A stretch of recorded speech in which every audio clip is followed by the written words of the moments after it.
वज़ीर आला पंजाब मरीम नवाज ने पाकिस्तान की अमन और सलामती को रेड लाइन करार दे दिया। वाघा बॉर्डर पर परचम उतारने की तकरीब से खिताब में मौक़ा हक में शानदार कामयाबी पर कौम को मुबारकबाद दी। वतन के लिए जानों का नजराना पेश करने वालों को सलाम पेश किया। वाज़े कर दिया मुल्क की सलामती पर कोई समझौता नहीं होगा।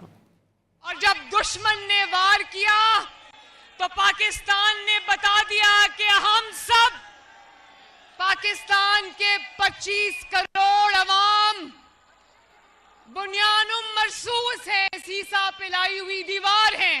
आज हम सब की तरफ से स्टैंडिंग ओवेशन है।